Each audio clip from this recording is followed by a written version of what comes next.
자, 운정고등학교, 자, 기출분석입니다. 자, 시험 범위가 이제 처음부터 운동량과 충격량까지, 그죠? 다른 학교와 크게 다른 거 없죠, 그죠? 자, 총평을 해보자면, 자, 일반적인 문제랑, 그 다음에, 자, 뭐, 수능 특강, 그리고 이제 3학년 모의고사 기출문제에서, 자, 요런 데서 이제 문제가 출제된 거죠, 그죠? 만약에 요거 이제 풀어본 경험이 없으면, 자, 뭐냐면, 시간 내로 풀기가 그렇게 쉽지 않았을 겁니다. 아시겠죠? 자, 서술형 분점이 특이하게 뭐냐면 이제 두 문제밖에 없었는데 20점으로 이제 배점이 높았고 그 중에 한 문제가 제가 봤을 때는 조금 더 어려웠어요. 그러니까 뭐냐면 웬만한 학교는 뭐냐면 그 문제 그대로 이제 뭐냐면 틀은 두고 그리고 거기서 이제 문제를 내는데 자, 요 이제 운정고등학교 이제 서술형 문제는 기존에 있던 어떤 수능 문제를 자, 그림을 완전히 거의 좀 바꿔버렸습니다. 아시겠죠? 그러니까 학생들이 느끼기에 뭐냐면 이 문제가 아마 이제 새로운 문제로 느끼게끔 그렇게 이제 변형을 시켰던 거죠. 그러니까 그런 문제에 대해서 뭐냐면 제대로 잘 숙지가 안 되어 있으면 이제 시간 푸는데도 이제 오래 걸리고 학생들이 뭐냐면 어려움을 겪었을 거라고 그렇게 이제 예상이 됩니다. 문제를 보면은 객관식이 20문제로 80점을 뒀고 아까도 말씀드렸지만 서술형은 두 문제. 그래서 두 문제 하나는 12점이고 하나는 8점을 둔 거죠. 제가 볼 때 이제 뭐냐면 8점짜리는 그렇게 어렵진 않았는데 학생들이 이제 12점 문제에서 많이 이제 거기서 이제 틀렸어요. 그래서 배점이 높으니까 거기서 점수가 이제 많이 깎였던 거죠. 잘하는 학생들도. 그런데 이 학교는 아시다시피 워낙 또 이제 잘하는 학생들이 많으니까 이 정도 이제 난이도로 치면은 중에서 제가 봤을 때는 중상 정도의 이제 문제에 해당하는데 이제 1등급 컷이 이제 99점이 나왔어요. 아시겠죠? 그러니까 잘하는 학생이 많다라는 거겠죠. 그죠? 그러니까 우리가 1등급을 받으려면 자, 틀리지 말아야 됩니다. 다 맞아야 됩니다. 아시겠죠? 자, 문제 구성 보면 자, 수능 특강 문제가 나왔었는데 다른 학교는 2점짜리도 나오는데 여기는 전부 다 뭐냐면 3점짜리로만 출제됐어요. 그죠?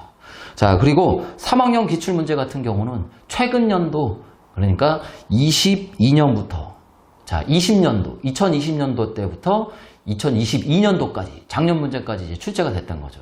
그러니까 우리가 이제 분석을 해가지고 요 시험 대비를 할 때는 앞으로는 자, 최근 연도 거를 더 많이 신경을 써야 됩니다. 아시겠죠?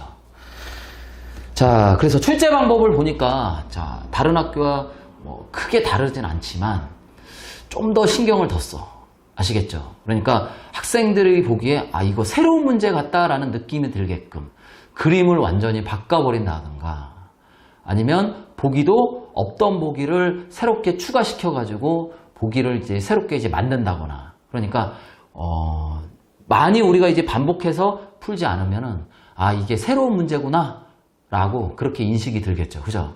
그러면 거기서 이제 난이도가 높아지는 겁니다. 아시겠죠? 그러면 이런 시험 문제는 어떻게 대비를 해야 되느냐? 자, 같은 문제를 정말 여러 번 많이 반복해서 봐야 됩니다. 자, 똑같은 문제를 계속해서 보라는 게 아니라 다른 방법으로 계속해서 많이 봐야 된다는 거죠. 자, 객관식의 문제면 주관식으로 만들어서 문제를 푼다거나 원래 보기가 3개잖아. 그죠? 근데 이거를 뭐 10개, 뭐 7개 이런 식으로 보기가 자기를 많이 만들어서 또 이제 새로운 형식으로 문제를 본다거나 아시겠죠? 그러니까 새로운 방법으로 같은 문제를 많이 봐야 된다는 겁니다. 아시겠죠? 그래야 이 문제가 이런 문제고 이런 과정을 거쳐서 이렇게 되는 거구나 라고 이제 알 수 있다라는 거겠죠. 아시겠죠? 어떻게 시험 준비를 해야 되는지 이렇게 시험 준비를 해야 반드시 뭐냐면 시간 내로 풀 수 있습니다.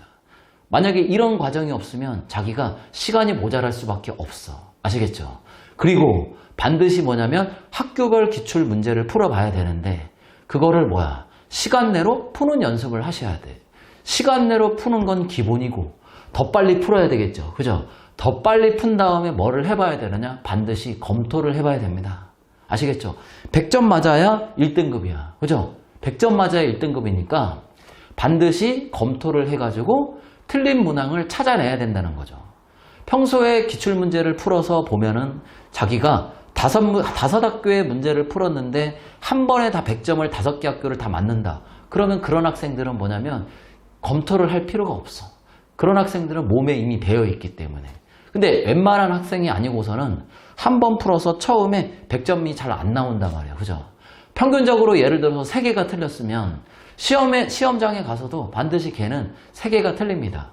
그러면 우리가 시험을 보기 전에 자기는 평균적으로 3개가 틀리니까 반드시 뭐냐면 틀린 문항을 2개 또는 3개를 찾는 그런 연습이 돼야 되겠죠.